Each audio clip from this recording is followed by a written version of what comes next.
Le kit OnePix, c'est une caméra qui est hyperspectrale, qui permet donc d'avoir des images hyperspectrales qui sont en fait des données en trois dimensions, donc deux dimensions spatiales qui sont les dimensions classiques d'une image, mais aussi une dimension spectrale qui est fortement résolue, c'est-à-dire que pour chaque pixel de l'image hyperspectrale, on va avoir un spectre optique, donc ça peut être un spectre de fluorescence, de réflectance, de Raman.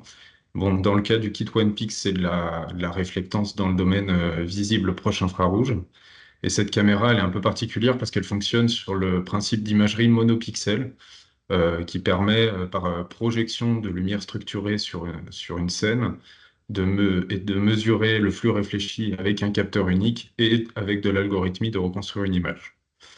En plus, ce kit, il est open source, c'est-à-dire que l'ensemble des plans pour le fabriquer sont disponibles sur la plateforme GitHub de façon publique, avec également l'ensemble des composants pour l'assembler, les schémas de câblage et les instructions pour le monter, mais aussi tout ce qui va être software pour contrôler la caméra et la faire fonctionner.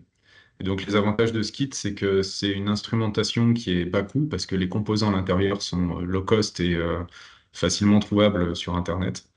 Et, elle génère des données moins volumineuses que de l'imagerie hyperspectrale classique grâce à son aspect monopixel qui lui permet de faire du compressive sensing. Et elle fait l'utiliser, ça permet de rentrer dans une communauté croissante d'utilisateurs et de chercheurs et de profiter des développements d'autres personnes, d'autres équipes de recherche. Et finalement, dans un cas de recherche d'application en milieu industriel, c'est un modèle, grâce au modèle d'innovation hybride de POP, ça permet d'accélérer le transfert de technologie vers le terrain, puisque les développements open source peuvent être utilisés aussi dans les versions industrielles. Donc sur 2024, on a travaillé à ouvrir de nouveaux répertoires GitHub. Donc déjà, on a scindé en fait le répertoire initial OnePix en deux. On a séparé la partie hardware et la partie software. Donc la partie software est hébergée sur le repository OnePix et tout ce qui est hardware sur un nouveau repository. Ça permet de pouvoir avoir une meilleure lisibilité, une meilleure gestion de notre côté pour pouvoir continuer à intégrer les développements de la communauté. Et on a ouvert aussi un repository qui s'appelle OnePix sur lequel on a stocké en fait des exemples d'hypercubes acquis avec une caméra OnePix, avec plusieurs méthodes d'imagerie différentes.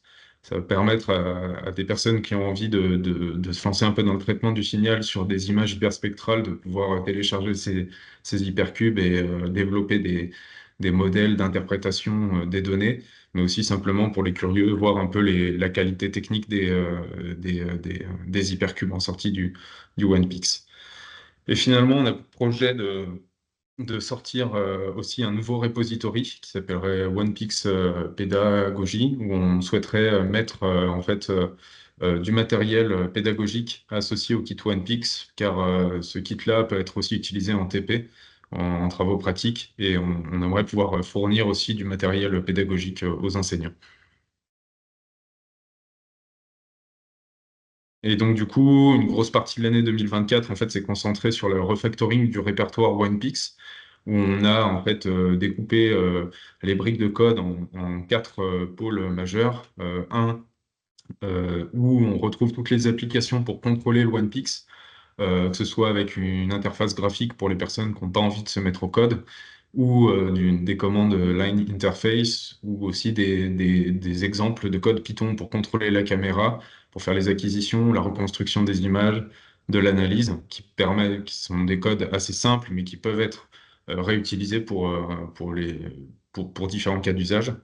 Et ces applications se basent tous sur un code source en fait, qui est regroupé dans le dossier core, qui va contenir en fait tous les processus de mesure et de reconstruction, mais de façon abstraite, avec en fait l'implémentation concrète des codes qui se fait dans Plugins, qui est un répertoire dans lequel on va pouvoir en fait créer des plugins pour différentes marques de spectromètres, par exemple, utiliser différentes caméras avec le kit, ou aussi, bien entendu, utiliser différentes méthodes d'imagerie qui sont implémentées par la communauté et qu'on intègre, nous, sur le repo.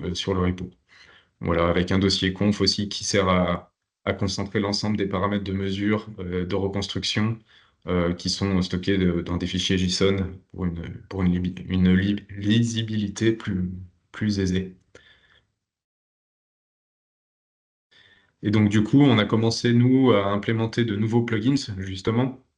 Avec côté détecteur, on a implémenté deux nouvelles marques de spectromètres, avec les spectromètres Goya Lab, qui sont contrôlables aujourd'hui avec des kits OnePix, mais également avec un capteur multispectral qui a que 20 canaux de spectro, donc beaucoup moins qu'un spectromètre classique portable, mais qui est aussi beaucoup moins cher et qui peut permettre à certains enseignants ou chercheurs de pouvoir travailler sur l'imagerie plus monopixel tout en limitant un peu le côté spectral. C'est un bon compromis. On a également implémenté de nouvelles méthodes d'imagerie, donc on a travaillé sur l'implémentation des bases de projection de patterns de cosinus discrets et également des patterns Walsh-Hadamard. Donc ça, c'est l'imagerie, on va dire, monopixel plus classique. Et sur l'aspect un peu plus exotique, on a travaillé sur deux méthodes d'imagerie qui sont basées sur du deep learning. Donc en premier lieu, la SPOD. Ezra va vous présenter ses travaux à ce sujet-là dans la suite du webinaire. Et également, donc, qui permet de faire de la détection d'objets avec la caméra OnePix et Spirit, qui est un repository qui est géré par Nicolas Ducrot de l'INSA de Lyon, qui avait fait une présentation l'année dernière. Et aujourd'hui, on a les briques donc, qui sont publiques pour pouvoir réaliser des hypercubes avec une reconstruction qui se fait par deep learning et pas par transformée inverse. Donc sur les bases de données partagées sur le OnePix Mesure, on a essayé justement de stocker des images des images qui sont issues des différentes méthodes d'imagerie qui existent et qui sont implémentées sur le kit OnePix. Donc plus sur tout ce qui va être HSPI classique, avec des hypercubes qui ont été acquis avec des patterns de Fourier, d'Adamard, de DCT. De l'autre côté, des mesures AS, donc Homogeneous Area Scanning, qui permet en fait de faire une segmentation sur une RGB, détecter la zone d'intérêt et récupérer la signature spectrale de ces zones d'intérêt.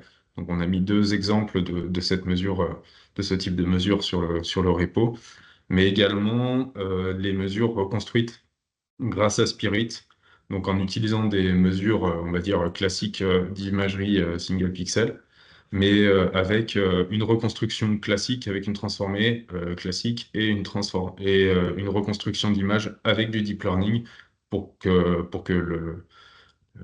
les utilisateurs de ce repo puissent se rendre compte de la plus-value d'utiliser le deep learning sur cette reconstruction.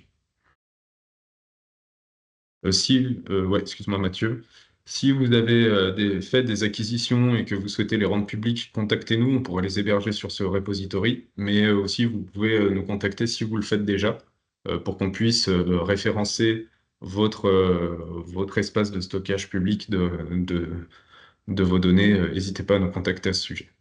Merci. Donc du coup, sur les perspectives 2025, sur le court terme, on va se focaliser sur la création de la matière pour les enseignants à travers la création du repo OnePix Pédagogie. On va également continuer à travailler avec Ezra, qui est actuellement en projet étudiant, sur la SPOD pour la rendre encore plus opérationnelle. Et finalement, sur le moyen terme, on aimerait pouvoir augmenter la quantité d'hypercubes stockés sur le repo OnePix Mesure avec des bases de données plus fournies et sur différents cas d'usage, différentes disciplines, et rendre un peu tous ces développements et enfin, toutes ces bases de données faire pour maximiser leur utilisation et leur compatibilité avec le domaine universitaire et autres. Et finalement, on aimerait bien travailler aussi sur l'implémentation de nouvelles méthodes spectroscopiques, parce qu'actuellement, le kit OnePix fait de la réflectance, mais en fait, il est tout à fait possible de pouvoir l'utiliser en fluorescence, avec de l'imagerie de polarisation, etc.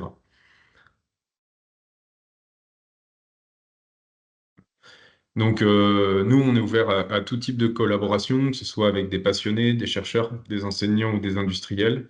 On gère tout ce qui est la revue de code, l'intégration de diverses contributions actives sur GitHub. On est actif là-dessus. Donc, n'hésitez pas à nous contacter si vous voulez faire part de vos développements à la communauté en nous contactant en mail ci-dessous.